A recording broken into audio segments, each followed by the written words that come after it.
El Ejército del Aire acaba de cambiar de denominación, ha pasado a llamarse el Ejército del Aire y del Espacio, y para conocer mejor el componente espacial, hoy vamos a entrevistar al jefe del Centro de Operaciones de Vigilancia Espacial. Él es el comandante Rafael González Cámara. Muchas gracias, comandante, por concedernos esta entrevista. A vosotros. Lo primero que le quería preguntar es, ¿cuáles son las funciones de este centro, del COBE, donde estamos ahora mismo? Vale, la misión del centro básicamente es proporcionar conocimiento de la situación espacial en beneficio de las operaciones del resto de las Fuerzas Armadas. Para ello tenemos que contar con una capacidad, que es la capacidad de vigilar el espacio, y otra serie de capacidades accesorias, que son las que nos permiten proporcionar productos y servicios ya elaborados y de uso final al resto de mandos componentes, en este caso, para que puedan llevar a cabo el planeamiento y ejecución de sus operaciones, contando con esta información que hoy en día es básica para poder planear y conducir con éxito cualquier tipo de operación militar. O sea, trabajan para el Ejército del Aire, pero también para el resto de las Fuerzas Armadas, ¿no? Sí, bueno, el COBE es una unidad del Ejército del Aire, orgánica del Ejército del Aire, pero que tiene una dependencia a través de la cadena operativa que llega al Jefe de Estado Mayor de la Defensa, el GEMAD, a través del Mando de Operaciones. ¿Y de qué materiales o de qué equipos se sirven para esa vigilancia espacial? Bueno, para vigilar el espacio hacen falta, en primer lugar, una serie de sensores. Dependiendo del régimen orbital que queramos vigilar, se usa un tipo de sensor u otro. Para órbitas bajas, hasta unos 2.000 kilómetros de altura, lo que se usan son radares, aunque hay algunos telescopios con capacidad de vigilar en ese régimen orbital. Y para órbitas medias y altas, digamos desde los 2.000 kilómetros hasta el cinturón geoestacionario, lo que se usan son telescopios. Entonces, con esos sensores lo que hacemos es recabar observaciones en bruto. Esas observaciones luego, mediante las herramientas software y los equipos hardware con los que cuenta el centro, se transforman en productos. Uno de esos equipos que cuentan es un radar que está en Morón. No sé si nos podría contar un poco cómo funciona este radar. Sí, a ver, el radar de vigilancia de Morón, denominado por sus siglas en inglés, es el S3TSR, de Spanish Space Surveillance and Tracking Surveillance Radar. Es un radar de tipo cuasi monostático, es decir, son dos antenas que no están en la misma ubicación, pero la distancia entre ellas es muy próxima, son 50 metros aproximadamente, que operan banda L y que es capaz de detectar blancos, en este caso objetos espaciales que atraviesen su campo de visión entre los 200 y los 2.000 kilómetros de altura. Con este radar lo que se vigila precisamente son esas órbitas bajas que desde el punto de vista militar podría decirse que son las más interesantes. ¿Y qué ámbito geográfico ocupa? O sea, ¿hacia dónde va? ¿Qué área está vigilando? En este caso, el radar apunta al sur, tiene una orientación sur y una elevación que se ha optimizado para captar el mayor número de objetos que atraviesen su campo de visión. ¿Qué retos tiene ahora mismo el COBE?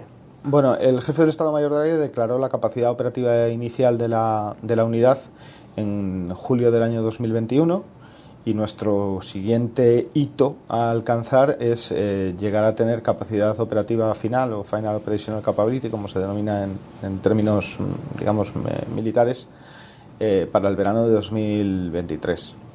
Ese hito ha de ser alcanzado teniendo en cuenta que se necesitan una serie de recursos, unos recursos que, bueno, en la situación actual son escasos, con lo cual la priorización de las necesidades en el Ministerio de Defensa es la que es y irán llegando recursos conforme se puedan ir priorizando estas necesidades.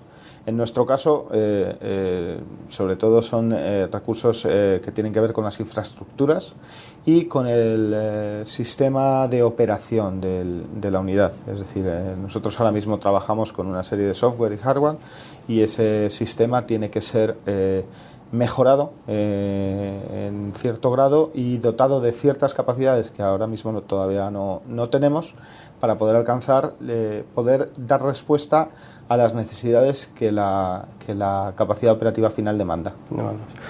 Me comenta que entonces 2 puntos claves van a ser la mejora de ese sistema del software, ¿no? y una ampliación, ¿no?, de las instalaciones. Sí, nosotros ahora mismo ocupamos una pequeña parte de unas instalaciones que pertenecen al Grupo Central de Mando y Control del Ejército del Aire, pero la intención es ocupar otro edificio que hay que adecuar en primer lugar.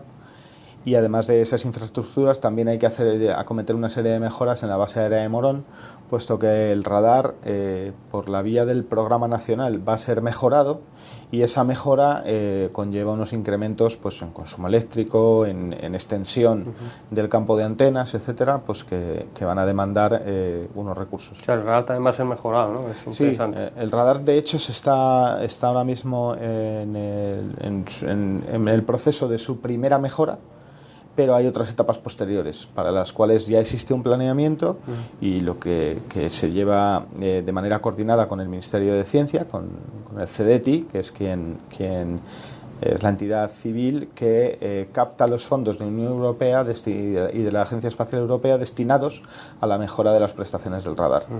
Ahora mismo, para que os hagáis una idea, el radar puede ver o es capaz de detectar una lavadora a 1000 kilómetros de altura, y con las nuevas mejoras esa precisión y esa resolución se incrementaría en un 400% aproximadamente. ¿Cuáles son los principales riesgos del espacio? Sí, con un enfoque general podríamos decir que posiblemente la basura espacial y los riesgos derivados de la sobrepoblación de esas órbitas bajas podría calificarse como el principal de ellos, pero hay otros. Desde el punto de vista militar, se viene observando que desde unos años a esta parte se ha producido una progresiva militarización del espacio. Incluso hay alguna corriente de pensamiento que habla de weaponization del espacio, es decir, hay naciones que han puesto satélites en órbita con fines puramente militares, o al menos que pueden tener un uso claramente dual. Antiguamente, o hace unos años, los militares usábamos el espacio básicamente para comunicarnos, comunicaciones por satélite, y para observar a un posible adversario. Satélites de observación de la Tierra, satélites espía. En palabras llanas. Hoy en día ya no solo se hace eso. Hay satélites que se dedican a captar emisiones de otros, a acercarse a distancias que algunos países consideran demasiado arriesgadas. Y entonces, en base a esa fenomenología, hay naciones, como pueden ser nuestros vecinos franceses, que ya han establecido en su política o en su estrategia espacial que un acercamiento repentino, sin causas legítimas, etcétera, a uno de sus satélites militares podría ser considerado, o sería considerado por ellos, como un acto hostil, y responderían a ese acto. Entonces, bueno, ahora mismo hay un debate en el seno de Naciones Unidas incluso respecto a qué es un acto, qué se puede considerar como acto hostil en el espacio, porque en el espacio hay dos dificultades. Una, el darle el carácter de hostilidad a un determinado fenómeno, y en segundo, y lo más importante, que también es común al ciberespacio, atribuir ese hecho a una nación en concreto. Cosa que no siempre es sencilla. No es fácil. Bueno, pues muchas gracias, comandante, por atendernos y por explicarnos un poco mejor en qué consiste y cómo funciona el COBE. A vosotros, es una oportunidad para darnos a conocer, y os agradezco igualmente vuestra visita. Un placer.